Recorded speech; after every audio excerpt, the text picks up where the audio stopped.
think this might be our best turnout yet. So yeah, thank you. Thanks once again for the support. But yeah, don't be nervous, guys. Just picture we're in my lounge, we're chopping it up. If we could just get each of you guys to give us a little intro, please, for people who don't know who you might be. I think everyone's got a mic. Yeah, everyone's got their own mic. Hello, everyone. Hi. My name is Sam, artist name Sam V, Cook Island Dutch. Born in Wellington, raised in Auckland, 26 years old. Make R&B music, and I'm very grateful to be a Pacific Music Award nominee for this year, and to come and share some of my experiences with y'all. There's a lot of musos in here tonight, so y'all just as experienced as me, some of you, to be honest. But yeah, I hope I can share something of value for you guys to take away. Thank you.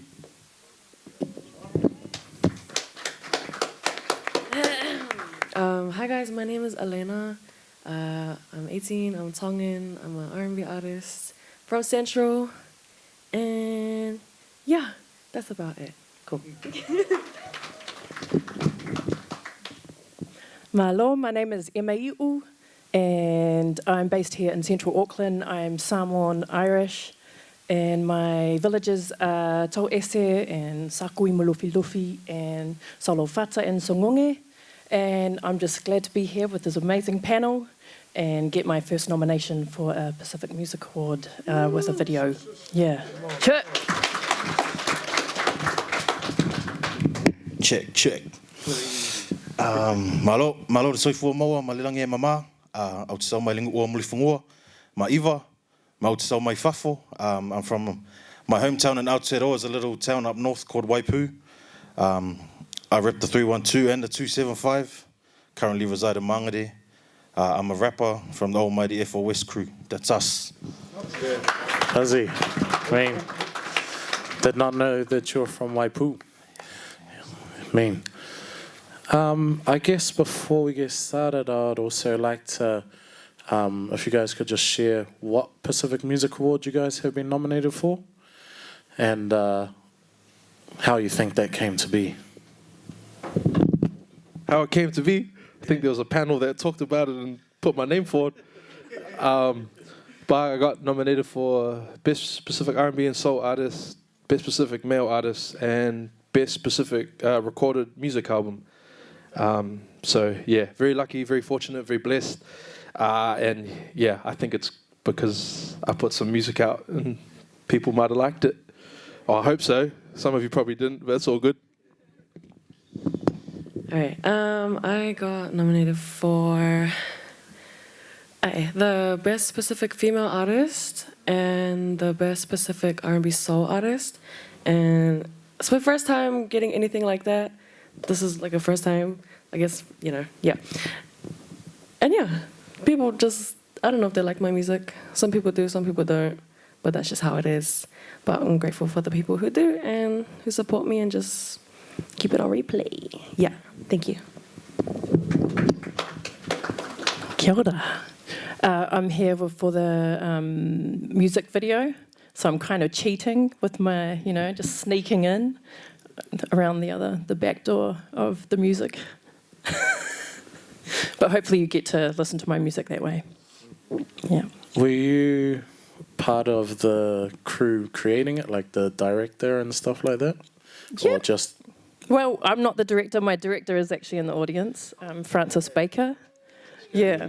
But big part of the producing and the story and putting it all together. It was a big production. Was it your idea? The main. It was together, but yeah, the essence of it is it's what I wanted.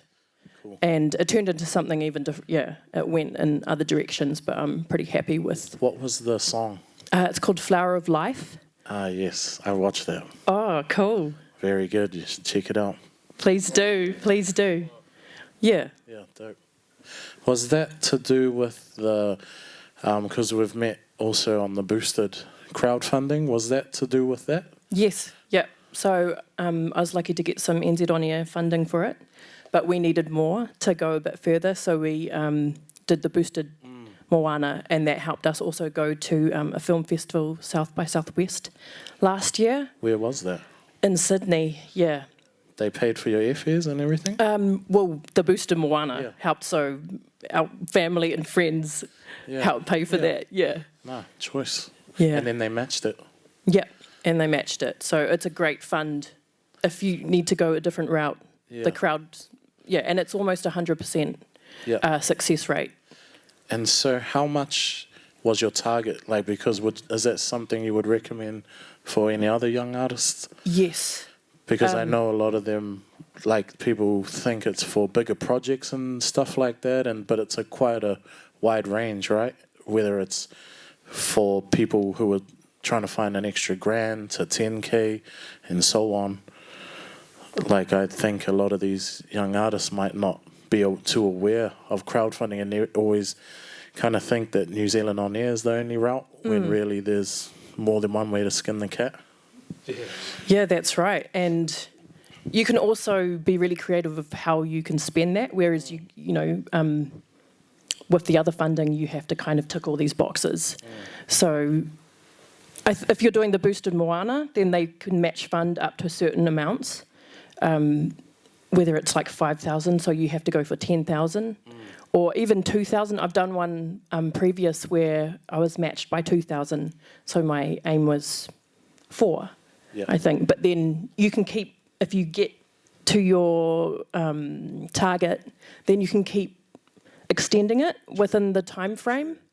And it's actually a great way to promote your project, because you have to be going hard trying to get people to know what you're doing and see if you can get people to donate. So if you're working towards something, it's almost free publicity, or you get way more support, and people are like, they've got your back a bit more, I think. And it almost helps push you to do the promo that you sometimes wouldn't want to do, Exactly, right? Yeah, like the video, hey, everybody, this is where I'm at, and, It's funny you mentioned that, actually, because that's how FETU started.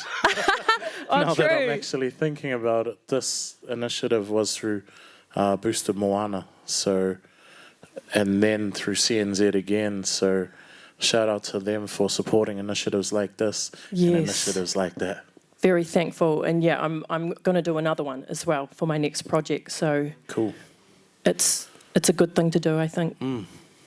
As opposed to just going out there by yourself asking for stuff, it's an actual structure that I think some people are happy to put their debit card signed up to as well, right? Yeah, and you meet people along the way. They support you quite a bit. The team at Boosted. Cool. Thank you for that. Cheers.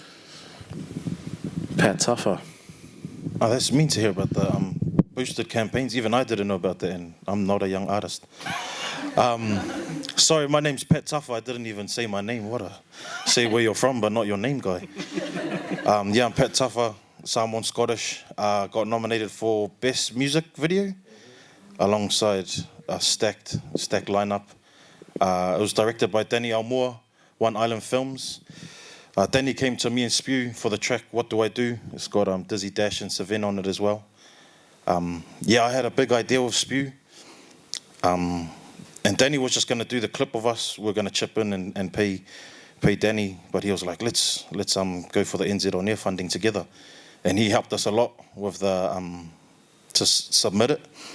That was just gibberish to us. And sat down with Danny, submitted it, got the funding, which was huge. I think it was the first for our team, for FOS.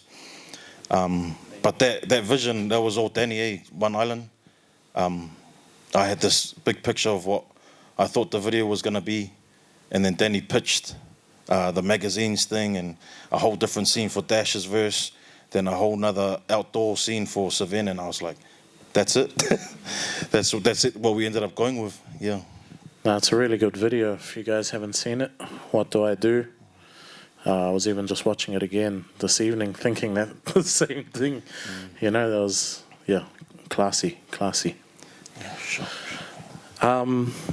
I guess since I'm sitting next to Sam V, because this is not only like an opportunity to kind of share insights and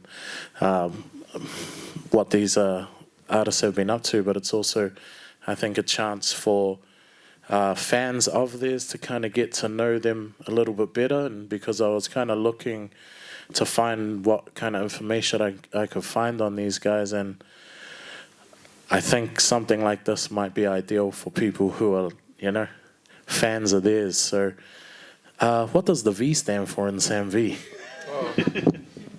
Violence, no. Verlinden. So I'm Dutch Cook Island, Sam Verlinden. Yeah, like I got signed really young in the music industry. My old lady was putting up like YouTube videos of me singing covers and that when I was like 7, 8.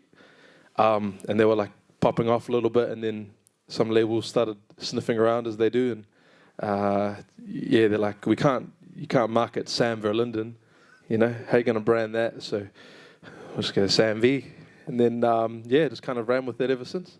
Yeah, because I was looking at your YouTube channel and I was like, wow, he started very young. What's like, even one of your interviews they asked when you got into the game and you said 2 years old. Yeah. So can you tell us a little bit about, you know, how that came to be, and if your mum, you know, was doing that, or what musical influences like from your family kind of led you to that? Oh, my old man used to get on the piss quite a lot. So when he did, he would play like old school R&B stuff, and I think I was just by like just absorbing all of the material I was hearing from, you know, 1, 2 years old, and I did like an interview I think at preschool, and they're like, there's this 2-year-old kid who just won't shut the fuck up, you know. So they interviewed me and thought I was a bit of They thought I was a bit of a character, and yeah, just from there, my parents started entering me in different singing competitions, and you know, yeah, 3, 4 years old, kind of singing everywhere and doing covers and whatnot, and then YouTube, and you know, that's how we got started. Did the YouTube lead to some of your first gigs? Is that how you kind of got in? Yeah, for sure. And then my old lady was like, she's like an OG hustler. So she was going and, you know, talking to the council and asking if I could, you know, perform at different sort of events. Yeah, just looking for platforms for me to kind of showcase what I was doing. And like I said, I was like hearing a lot of the R&B stuff. So I was picking all of it up and replicating those melodies and singing those songs. And yeah, I think eventually when you apply that much pressure, whether I wasn't really doing it, my old lady like forcing me. I just wanted to play games and jam on the PS2 and play rugby, but you know, after such a long period of time of doing that, a couple of doors started opening, and yeah, here we are. Man, can you tell us a little bit about your parents, or you know, like? Oh yeah, my old man's a muso as well. He's a guitarist. He was playing in like bands in the 70s and that, and traveling, getting some good experience under his belt. And then my old lady works in IT, and then like neither of my siblings can sing, so I think they were a bit gutted by that. And then I popped out and didn't give them much of an option, you know. So, yeah, they're just like super supportive of everything I've been doing musically and stuff, and trying to get me into rooms and everything, even when I didn't want to be in them. But, yeah, like I said, I think just when you apply that much pressure, even if you're not intending to, things start to fall in your favor eventually. Because I've seen you've taken out a few awards and stuff like that too. Are those awards with your parents, or are they at your house? I'm still living with my old lady. So we live in the CBD next to Spark Arena. So if anyone's having a horsey night, need a crash pads, holler, all good. But no, they're just in the living room, eh? And I think any award I get, I'll just I'll leave there. Yeah. I mean, no, shut up. ELENA, are you able to tell us a little bit about how you first got into the music? And oh yeah, we'll go with that one first. Yeah, both my parents sing, so I guess I got those genes. My sister, she can jam the gat a bit, and pretty much just grew up singing with them, grew up in church, did cuppers in primary up to high school, so that's pretty much where I learned how to sing. Was that kapaka? Yeah, kapaka, sorry. Yeah, no, sorry, because what nationality are you? I'm Tongan. Yeah. Oh, Tongan Yuan, Pakeha, but I just go by Tongan. Bit of a free salad, but yeah. And so you were doing kapahaka, and then how did that kind of lead into R&B? I think as I grew up, I just started. I was kind of a black sheep of the family. Just wanted to do everything my way, I guess. Dropped out of school when I was 15. Went through a lot of mental health stuff. So I come a long way, just as a girl. And then, yeah, just fell in love with music. I was jamming basketball, played for some clubs, played for Auckland. And then I had to drop one. So it was either music or basketball, so I chose music. Man. Yeah. Cool. Oh, well, lucky for us you chose music instead of basketball. Yeah. No, thank you. Thank you. Emma, are you able to give us a little background about how you got into the music game? And your folks, if you want to share anything? Oh, sure. My mum, she's always singing all the time. Like her sentences are usually hummed or like a melody. So I guess that's always been a part of my life. And her growing up in church and all the harmonies, I've just loved it and would sing at school and start writing little songs with this little harp thing. And it grew from there. And then in high school, that's when I got more into songwriting and bands. And then I went on like a drama school, massive theatre kind of escapade. But then I came back to music in the last kind of 9-10 years, and I'm only finally starting to release my music, my recorded music. So it sounds quite different to the stuff I play acoustic. So yeah, and my brother and sister, they play guitar, so I've always been influenced by, that's like my main instrument whilst being a singer. And I'm in a bunch of cover bands and run a bunch of community events and open mic nights, which have kind of kept my finger in the pie in different ways. But yeah, I think now's the time. I'm working on an album and getting onto that kind of stuff now. Yeah, why do you think it took you to kind of get to that point to release like that, as opposed to having kind of gone all in on the music straight away? I don't know. I actually don't know. I think I just get distracted, and I feel like maybe I was waiting for some big chance or someone, like my boyfriend, to help me record my songs or something. And I don't know, I kept putting it off. And then, now I have to get something out before, I don't know, it's never too late, that's for sure. But, I think the time's right and I've met the right people to help me. And I've got too many songs. I need to start getting them out because they're getting too, I've got songs from when I'm 18 and they're not really relevant to me anymore. Yeah. About those songs, would you still think about releasing those? I would, but I have been doing that with my producer and rewriting them completely and like adding new choruses, so that's been really interesting.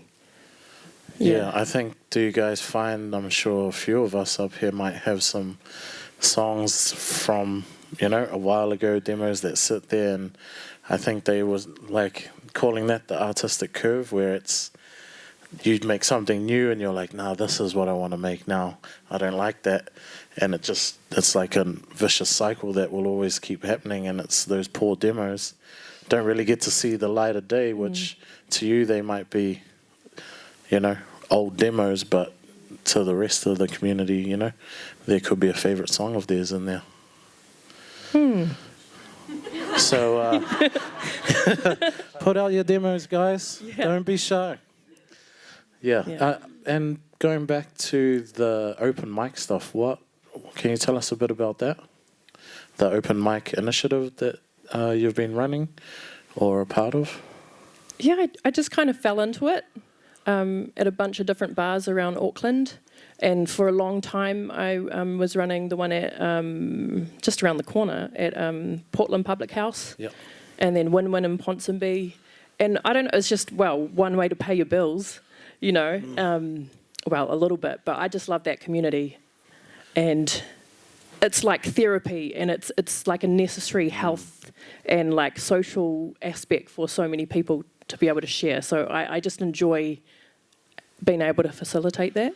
Yeah, I think that's kind of special and a good thing to keep going, because, a lot of artists can only want to get into the polished stuff, and like having to have something released a certain way when really it's the open mic stuff that is kind of the essence and the heart of, you know, being an artist and just letting it be creative freedom as opposed to needing to hit certain amount of views and likes like that. Whatever's in the air then, I'm sure, is what's needed. So is that stuff still running and these people can come and check it out, or how do they find out more about that? I've passed on a lot of my open mics. Now I'll run one through Holding Space Aotearoa, which is like a charitable trust that I do, and so we'll do things, but they're a bit more sporadic. But I run a Facebook page called Auckland Open Mics, and we've got like a featured page which has all the kind of, you know, the ones that are current. Cool. And there's weekly. They're all over the city. Cool, yeah. I Yeah. think because this gets filmed and put on our YouTube, but I guess if anyone's watching this at home or anyone here, we'll put up links to that so they can come and check that out. Cool. I better update the page then. Yeah, for sure. No, Yeah. thank you. No, that's choice. Pat, do you want to tell us a little bit about how you got into the music and a little bit about your folks? Journey. Yeah, I don't come from a big music family, well, immediate family anyway. But Mum was always playing her jams when we were raised around the motu quite a bit in terms of like tika Maui. Spent a lot of our time up in the Hokianga. Mum's work as an educator took us up there. So we're always around the Waiatas and the whānau up there. We stayed in Omapere for a few years. So when you dropped that track, I was like, yeah. Stayed in Rotorua for a few years, but the biggest influence would be Mum, just always playing. She was hard out R&B and soul, always playing Prince, Luther, Janet Jackson or something. But my uncle too, he's a co-founder of Don Reid, Danny. So that was a big influence growing up and getting to be around those artists, I guess. It was somewhat normal because it was just going to see Uncle at work. But when they had when they had the hub popping off in Papatoi, it was just, yeah, those memories as a kid going there just to see him at work, and, you know, decons would be in one studio recording and then get to chop it up with the At Ease boys. But I was just a little moipi running around.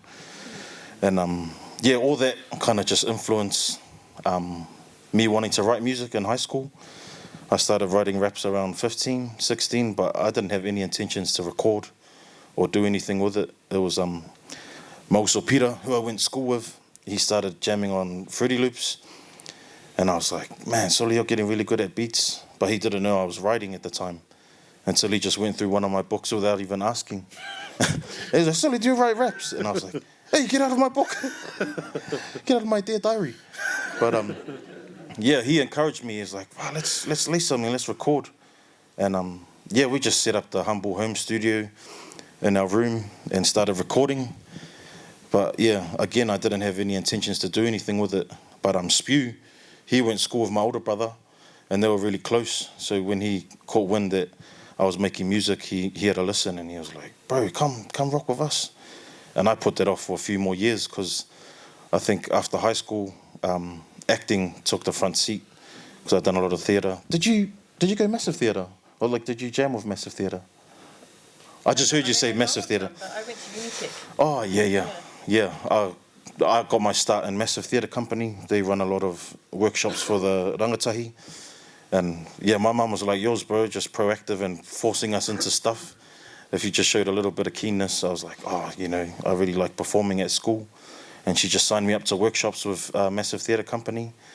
And I got an agent for acting, so that kind of took the front seat because I started booking work, which was mean. And How old were you when you got your agent? 17? Yeah. I was about 17. And so you were doing theatre and performance stuff. At what age do you reckon you started doing that? Yeah, around 16 at school, like NCEA stuff, the productions at school. What school did you go to? Onehunga. Oh, yeah. And is that a theatrical school they have? Yeah, our drama teacher, she was really cool. But Madeline Sami's come through Onehunga. Wesley McDowell, just a couple of NZ actors that have been doing their thing for ages. But yeah, it was through Massive Theatre.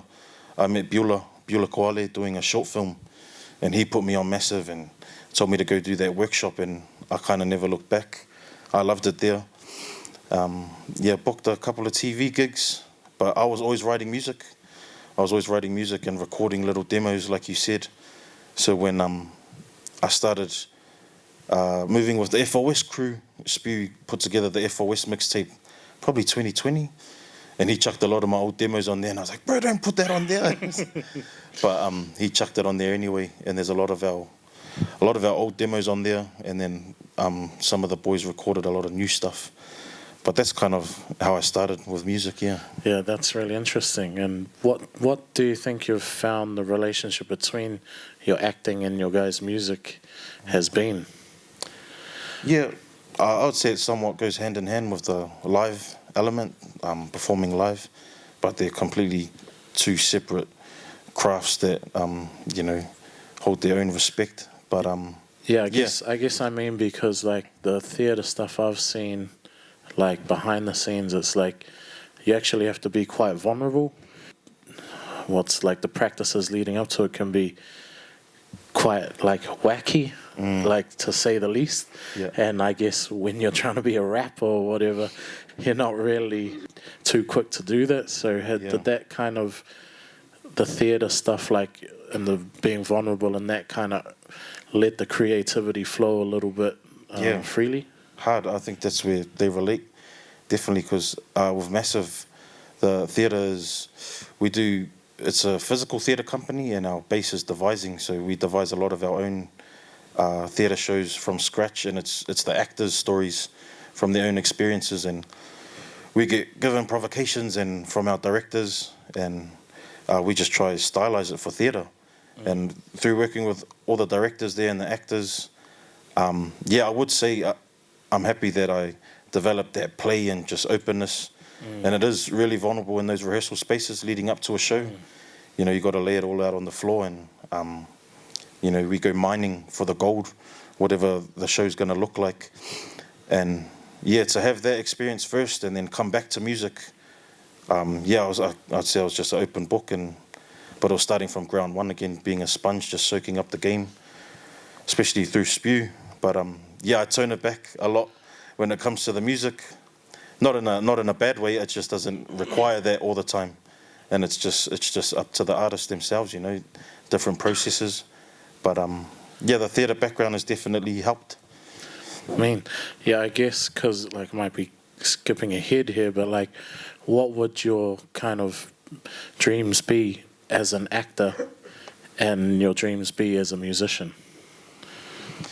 Ooh. Or not just an actor in that theatre film kind of space?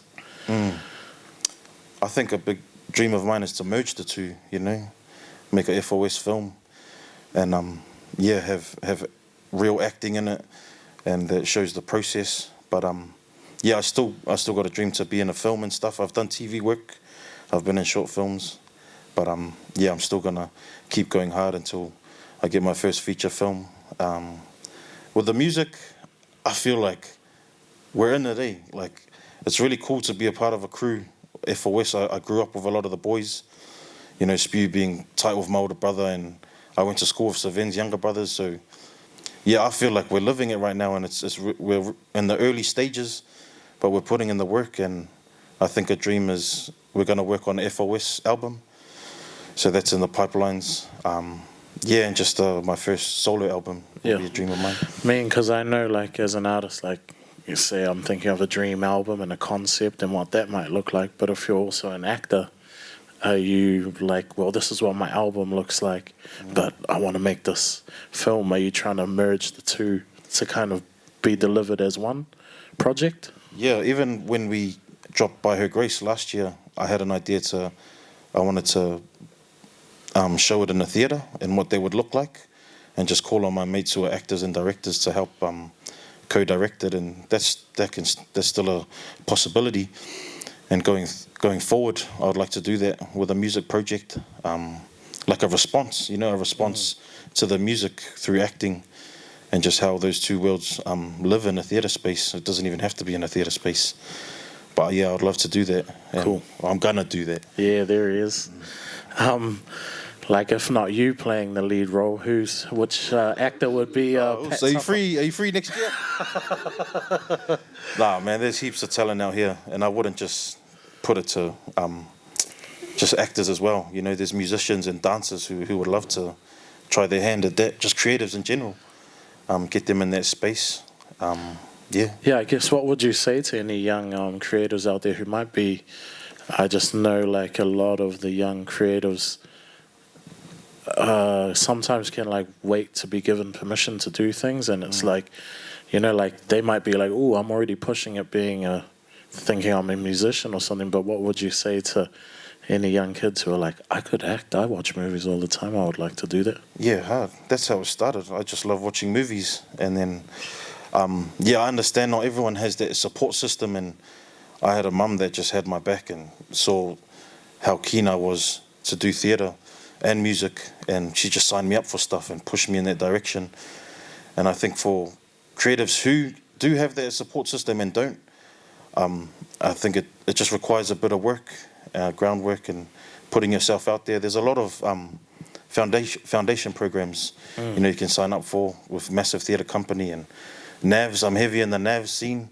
Like, man, every week, you know, there's artists there that come through and share their music, or it's just a good space to share, like talanoa. We usually have talanoa Tuesdays tonight. But there's spaces out there, and I just encourage them to search and, yeah, just go hard. And it helps when you get with a crew or a couple of cats that have the same vision, but don't hang around the ones that hold you back, pretty much, yeah. I mean, yeah, I guess we'll try and get some of those links too to those things and put them up when this video comes out and goes viral.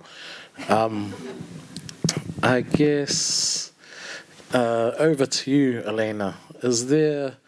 Who would be some of your musical influences that you look up to, or who have had an impact on your life? Or it doesn't have to be musicians, it can just be people.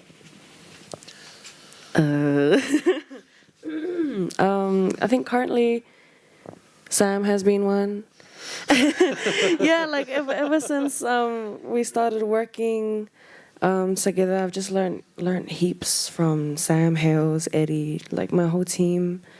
How do you guys all know each other like that?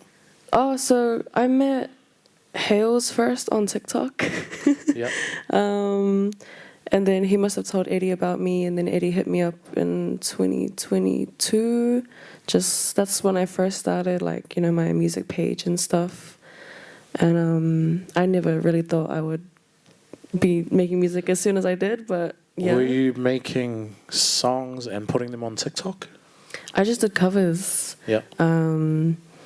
Yeah, I went to Excel School of Performing Arts, so I was studying when I met them and stuff. Went on tour around New Zealand, up to my confidence, and then got into the studio. And yeah, just started making music with them and met these guys in real life. And I was like, oh wow, like you're the guy from that place, or the guy that sings, you know? You're that guy. What was that like? I know, like, you know, some of like what it can be like when you're, you know, breaking through or just coming into those situations and environments as someone who might not have had an album out or any songs. Yeah. What was that like? It was really nerve-wracking. Like my first time doing studio work, it was just soft, very soft. Yeah, not a lot of people think that I can sing like loud and stuff, but I kind of just hide that away and save it for some open mics or, you know, gigs and stuff. Kind of just surprise them in real life. Yeah. But yeah, studio work, getting comfortable now. Yeah. Cool. I'm keen to try some new stuff, and yeah. I mean, yeah, no, because I know like a lot of young artists, like for the first time, like going into those spaces can be nerve-wracking, or it's a bit unsure. How do you even go about that, or network, or find that? So sounds like TikTok can be, you know, helpful for stuff like that. TikTok is so good because I go live. Yeah. And me and my partner, he's a guitarist. We just jam, and yeah, new followers, new people, new like more encouragement. it's a nice little space that I. Cool. Yeah. It's a new age, people. Get with the program. Yeah. Choice. No, thank you. What about yourself, Sam? As far as influences and people who have inspired you? Obviously, like very inspired by like the old school like showmen of R&B, like Luther Vandross and John B holding it down for the Light Skin Brothers. Robin Thicke as a performer, not as a person, but as a performer for real, for real. R. Kelly as a performer, not as a person. But just like that, like old school style of like really captivating and holding an audience through like sheer talent. That to me is what I was always like really inspired by. And then obviously like the community that I'm surrounded with, I'm just such a big advocate for like, it's like that saying like, show me your friends and I'll show you your future. Yeah. Like I think every artist that has movement has a community of people around them that are equally ambitious and like-minded and enabling them to do what they do. So my mates say, so, you know, shout outs Hales and Eddie and Astro and young Lenz over here. I'm just really grateful for the people that I'm around and just allowing me to become a better artist and a better songwriter. And but yeah, I think that it's that for me, community, and then the old school giants and stuff that I named as performers. Yeah. I think that's what I really enjoyed about you is always your confidence and your showmanship, and like even like right now, just quite comfortable on the mic. And where do you think you get that from? Longevity, bro. Like I've been doing it so long. It's like breathing, you know. I think even the way I kind of like approach performing is like it's almost like competitive for me. Not in like a way like I'm always trying to put my best foot forward. I'm always an advocate for like, if you get off stage and people forgot who you were, then you didn't do your job. Yeah.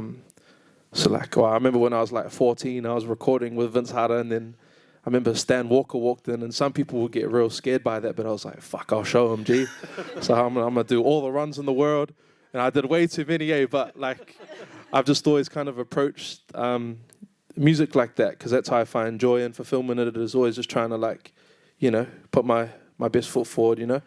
Yeah. And obviously people sometimes, in New Zealand especially, like it's a tall poppy thing and whatnot, but I'm always like, if your character is good, then you can definitely be confident in what you're putting forward in your craft, you know? Yeah. Especially if you can back it up. I hope I can. Oh, you can. You can. So.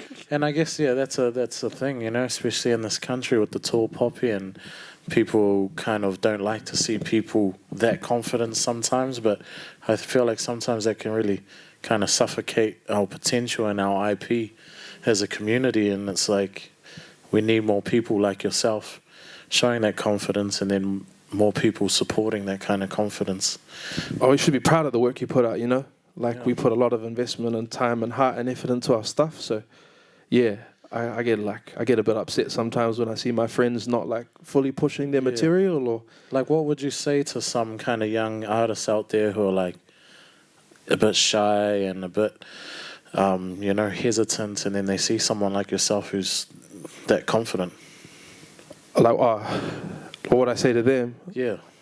Well, everything takes time, right? So it's just all kind of learning and, just chipping away at it, putting your best foot forward, and you get more comfortable with these things, you know? So my advice to young artists is always just output beats everything. Because quite often they're too scared to put stuff out, you know, like we discussed before. So I think, like pressure makes diamonds, right? You keep putting stuff out, eventually you'll yield some return. Yeah. And then it's just consistency and things like confidence and that, they don't come overnight. And I'm not going to say fake it till you make it, because you should be genuine, but eventually the more you're doing stuff, you're going to build your own sense of confidence. And I think for me, a lot of that came from just almost trying to be very hands-on with my career in terms of knowing how to do everything. So knowing how to put on my own show where there wasn't like a platform or a festival for me. Fuck it, I'll just make my own. Even things like music videos, like I'll direct it myself and things. Just once you get like a sense of all of the different avenues, you get a sense of your worth and what you're capable of, I think, and with that will eventually come confidence. Yeah, for sure. No, I agree 100%. And I think like something that you touched on is like a quote that I heard, and I think some people get me wrong on it, is like, because when they say quantity or quality or quality or quantity, and like for myself as a performer, but still am, can find that I can be a perfectionist. But I've found that when I heard this thing about, I always thought it was quality over quantity. But then for someone who's a perfectionist who sits on all these demos, and it's like, if you're not creating and putting out there, sorry, not to make this about myself, but there was this, like, I was listening to these 2 audiobooks one time, and one was called The Fear of, Art and Fear, and the other one was called Atomic Habits. They both ended up talking about the same study, which I thought was weird because I was listening to them at the same time, and the study was about this pottery class where the teacher split up the pottery class into half, and he told the one half to focus on quality and the other half to focus on quantity. And I thought, at the end of it, they're going to reveal, who's got the best work. And I was thinking it would be quality, but it was actually quantity, because the people who were focused on quality were just like, perfecting doing one thing, whereas the one on quantity was like making, breaking, getting familiar with the art, and they were actually perfecting their craft and building a better project at the end. And so I think, like what you're saying, is like it's getting out there and being active and doing, as opposed to just sitting, like focusing on like one line for 2 days, as opposed to just being out there, putting yourself out there. Yeah, and output doesn't always mean releasing a song too. Like I think it just means being proactive in the music community, which can be as simple as turning up to like an open mic event, or there's ways to stay proactive and growing without necessarily like having to like diminish the quality of your art, if you know what I'm saying. Yeah, so if you guys are sitting on like some diamond and you're scared to put it out, like, I mean, you can, there's other ways you can still be proactive within music and keep fine-tuning that product, Yeah. 100%. Emma, I think we'd like to hear a little bit about your influences or people who have supported you, or yeah. Oh, yikes. That's always a hard question for me. Or people or places or whatever it might be. I guess, again, it's like my friends they're really inspiring me right now. So, like my friends like Luana, and some friends who are in Skila, they just released an amazing album.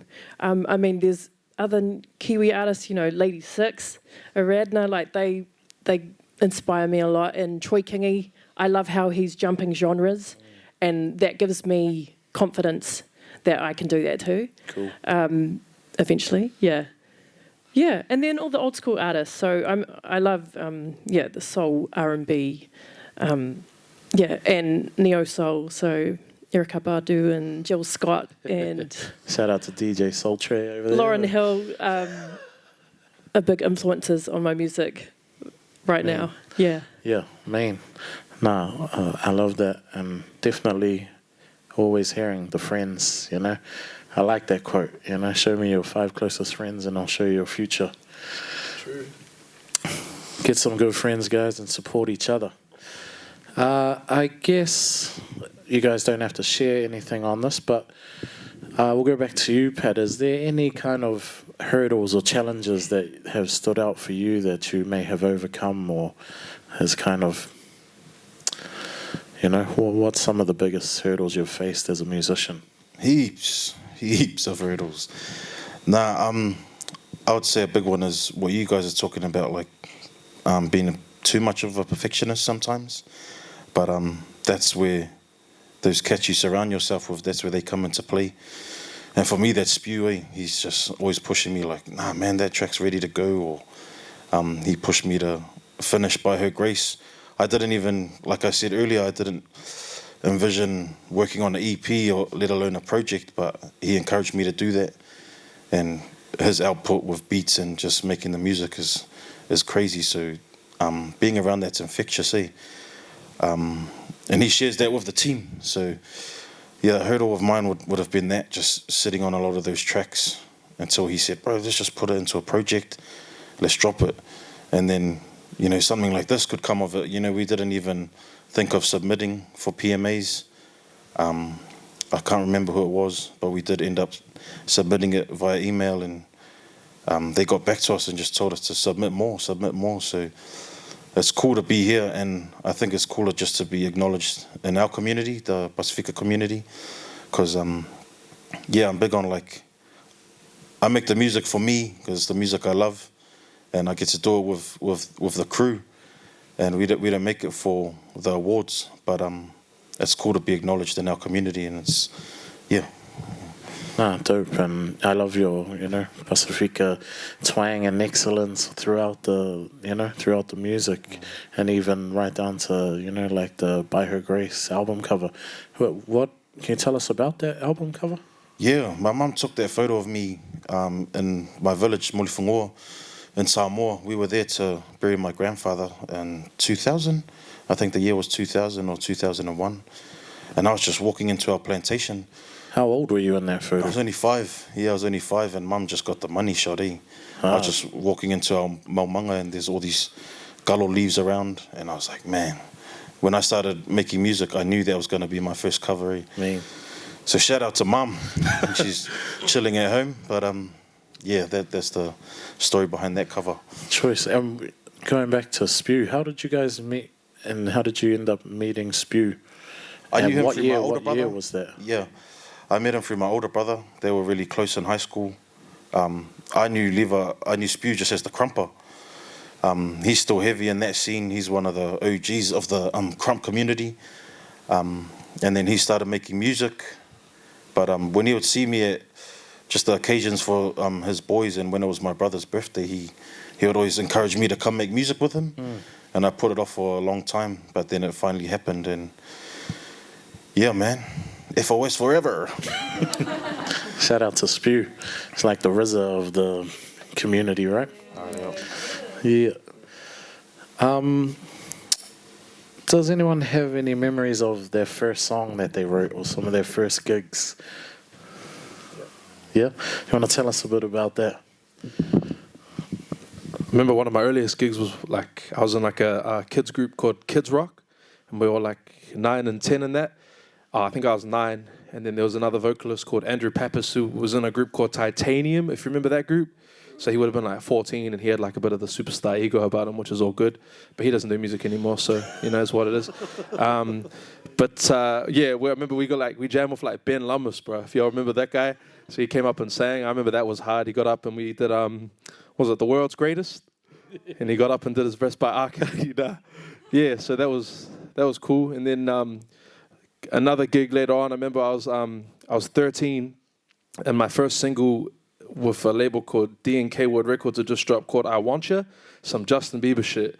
But like it was like on the radio and that, so people knew it. And Denal Lewis was performing at a club on K Road, and the label was like, yo, Sam, we'll like get you to open for him. I'm like, bro, I'm 13. And it's like, no, all good, we'll take you to the club. And I got in and did like a cover of like I Want You Back, Who's Loving You, and then did this I Want You song, and then finished, and then like never been ushered out of somewhere quicker, but those were like my first gigs was in the clubs. Yeah, because I seen this video, and it was, did you go to St. Peter's? Yeah, St. Peter's College. Yeah, and it was like you were performing like with the jazz band or something like that. You found that? Yeah, Nice. I was like, man, can we bring that up, please? On the No.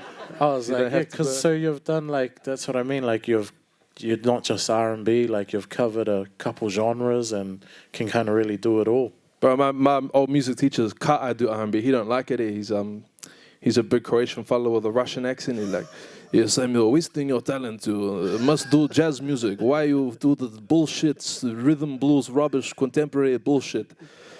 I was like, nah, fuck, this is what I want to sing, man. But yeah, I don't know. I've dabbled in, I mean, even in opera, because I had to sing at all the masses and stuff. I'm not Catholic or anything, but you know how they do the mass and they give you the wafer. I'd be hungry, I'd eat it. But then, yeah, like I'd sing at all the masses and stuff.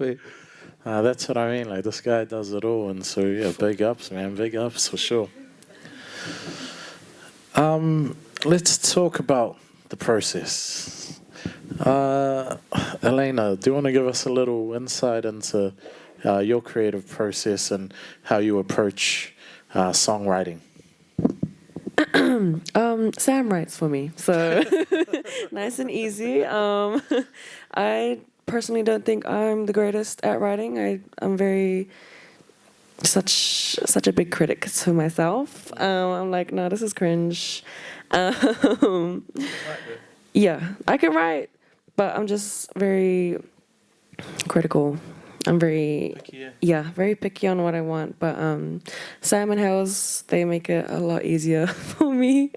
So yeah, I do have my own songs that I've written, but they are stashed away, and maybe they'll come to light one day. Yeah, But, hopefully. I'm working on it. I really want to start writing my own stuff and speak my mind.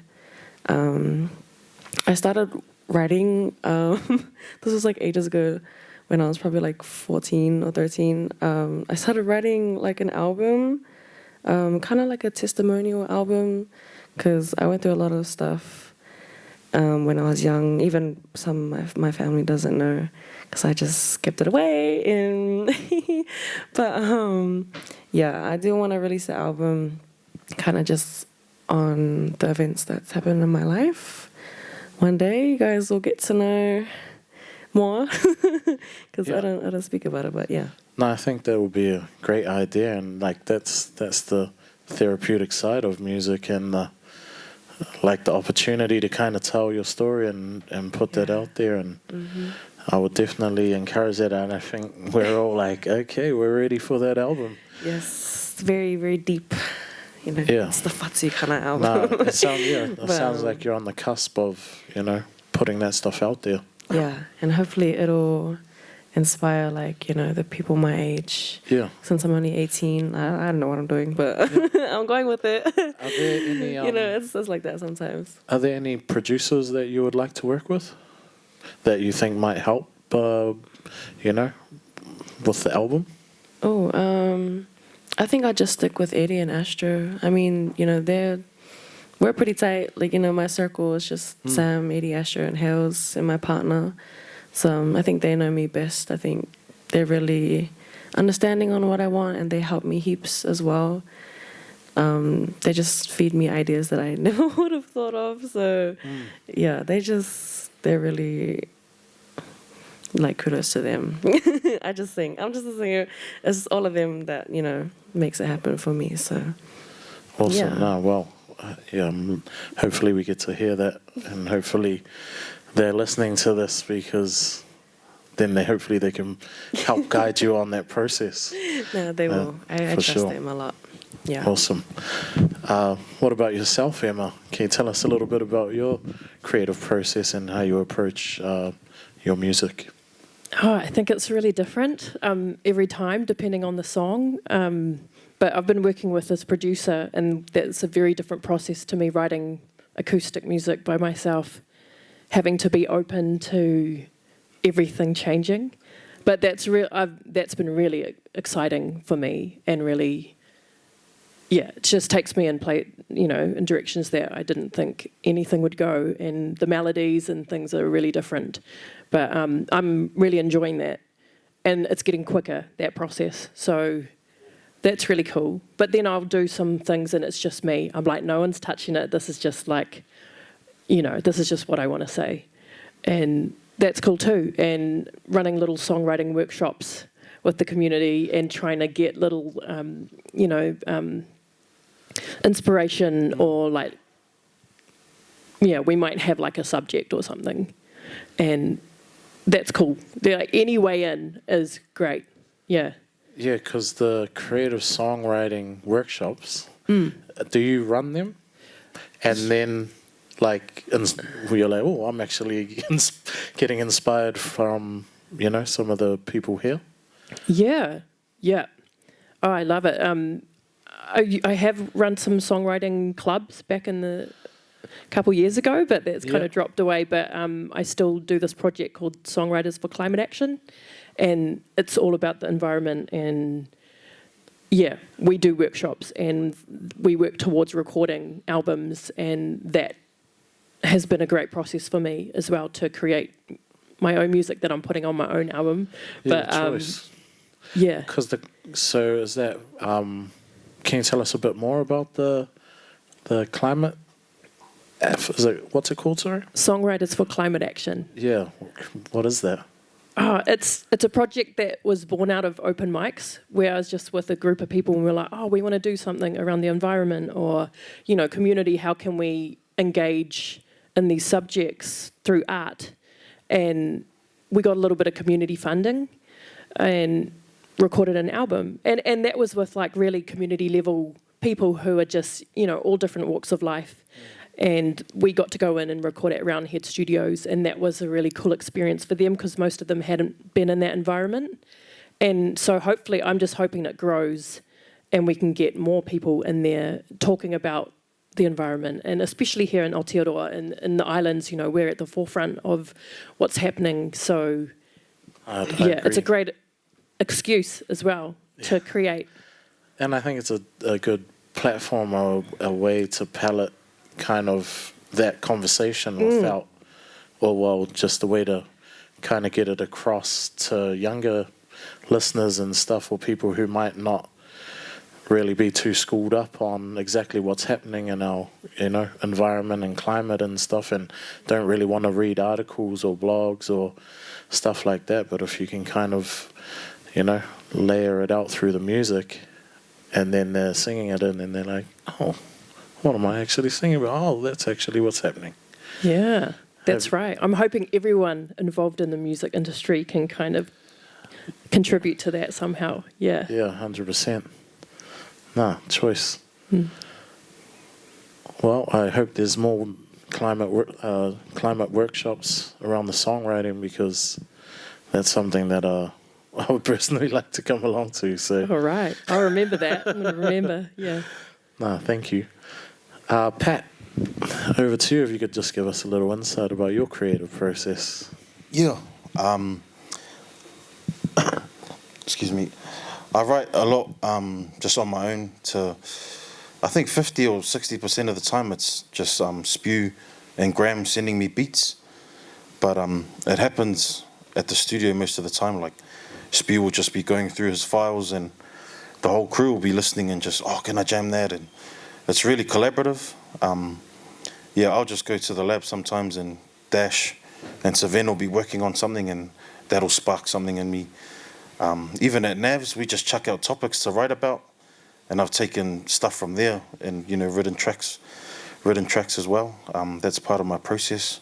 But a lot of the time it's listening to Spew and Graham's beats. I'll take it home, and, you know, sometimes a full song can come about in half an hour, or sometimes it'll take a couple months, you know, revisit it and tweak that verse. But it's really collaborative, and it's really collaborative, and that's how it was like the finishing touches to By Her Grace, the last couple of tracks, and I had a verse and a hook to it, and then Dash and Savan were just like, can I jump on it? And I was like, yep. And then we just wrapped up the project. But my process is just listen to the beat. I'm trying to work more on just writing, but I find it hard to just write without a beat in the background. Sometimes I'll just catch a flow when I'm driving, or just playing music in the car. And I use voice memos a lot on my phone. I'll just be driving and I'll just record something, leave it, because I hate when you think of something and then it's just fleeting. You go to sit down and try to write it and it's gone. So that's a little hack that I think is helpful, is just voice recordings on the phone. I think everyone went, voice memos, yes.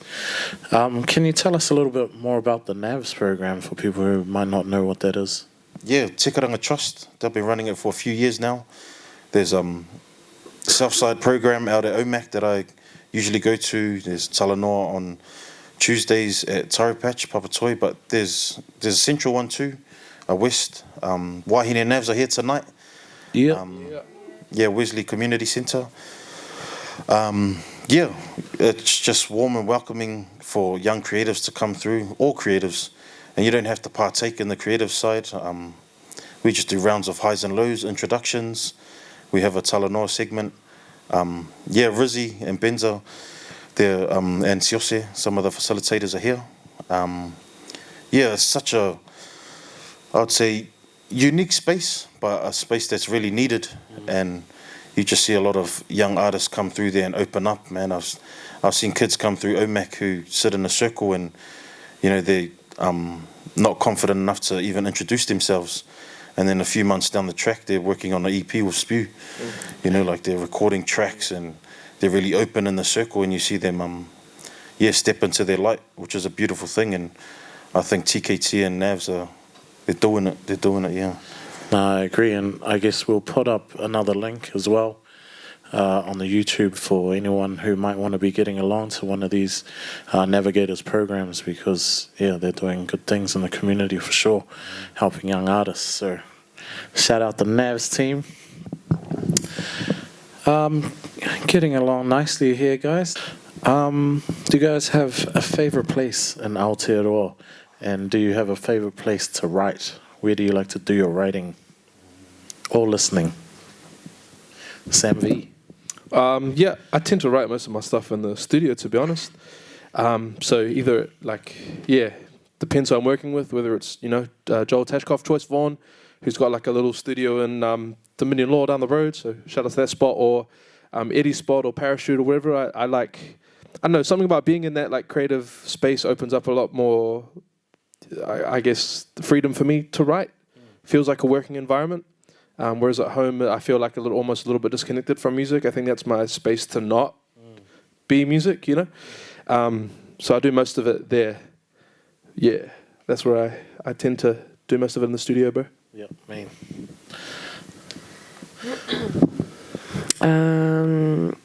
When I was younger, I used to write a lot, just at the beach, any beach, anywhere where there's water.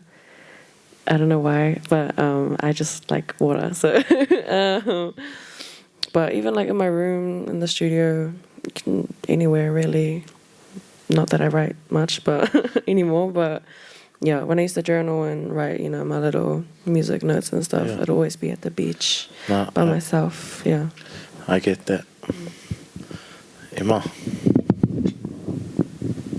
I think lately more in studios surrounding, or even like been going to some songwriting kind of camps, and actually that's been really inspiring, just being in the room with other people and just jumping on an idea. Yeah, but otherwise actually going to live performances, seeing live music for some reason, I'm like, ooh, something comes to me, and I'm like, pull out the... Is that you at the back? The voice recorder. Those kind of times, or anywhere. Yeah, it just comes whenever it wants to. Man.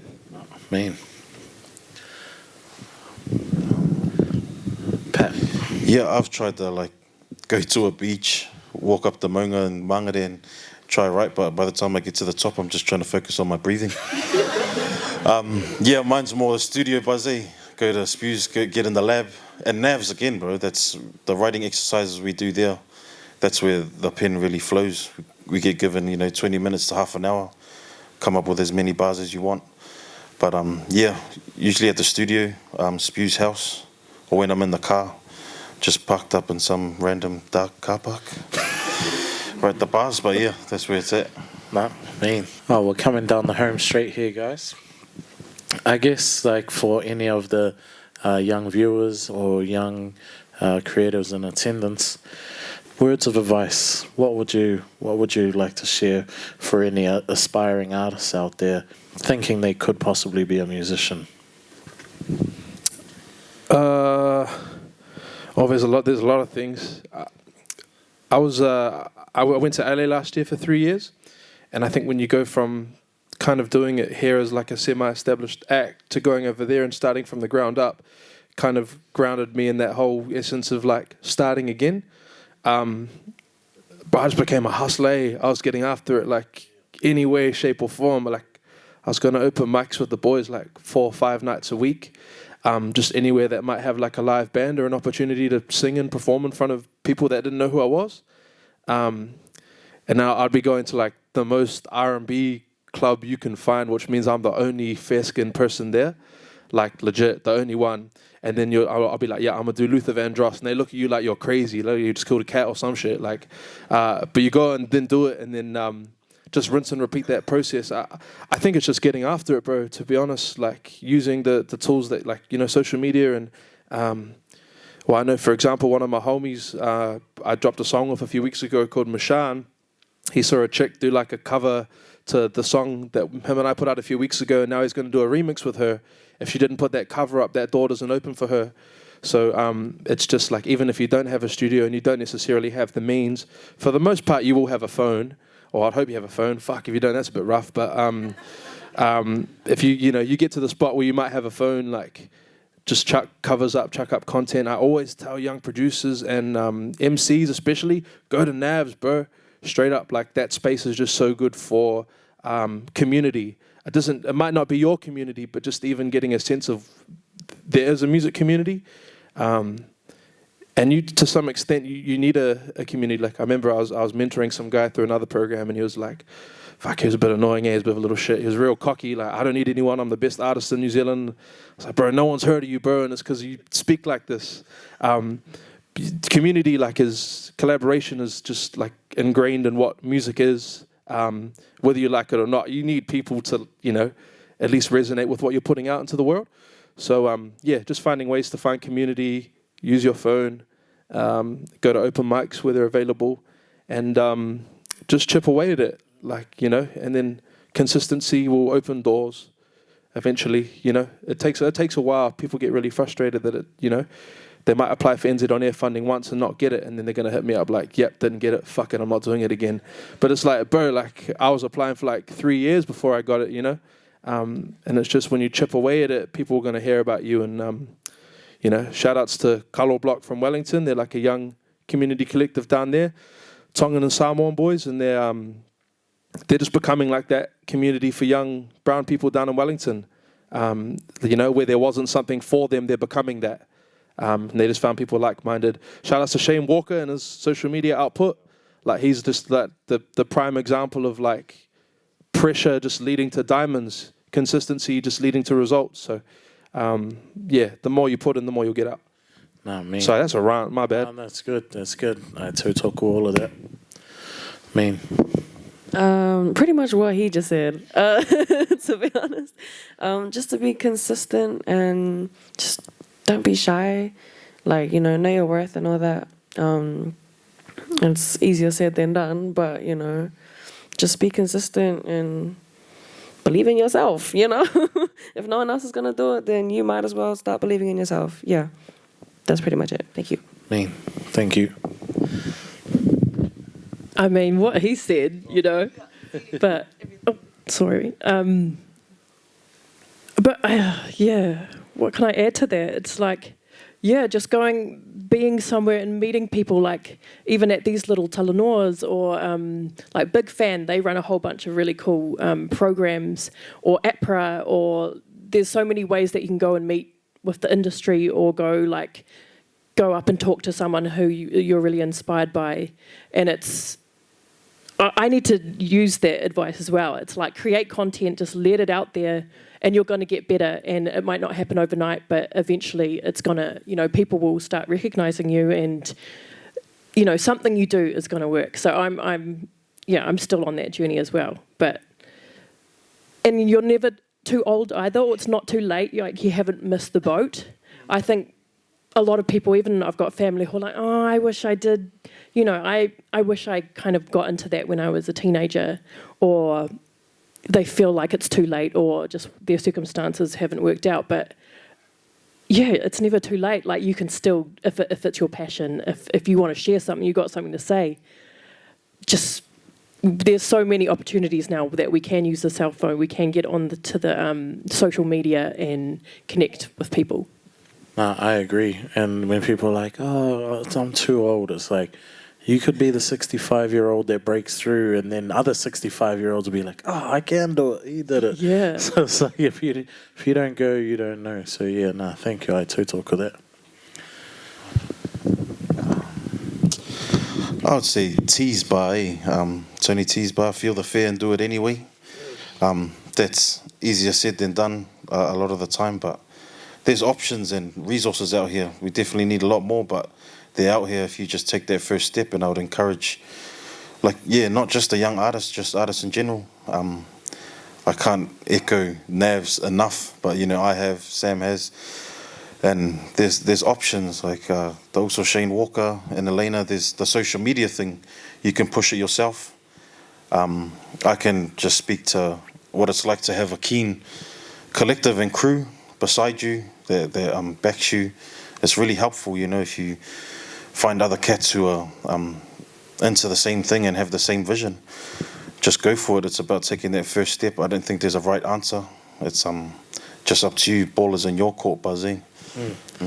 And I guess that's why you know, this kind of initiative was put together as well. You know, the main thing was to bring creators like all yourselves and people from the creative community together. And we encourage you guys, like, not to just up and leave once it's done. It's like, this is where you get to cross-pollinate. This is where you can meet someone new or, you know, have that chat and spend that time. Because it's like, look at us all here under this one roof. Like you're saying, all these initiatives and resources out here, especially like Navs and that, like we encourage people to, thank you, to get out there and put themselves forward and go get it, as the brother was saying. So, yeah.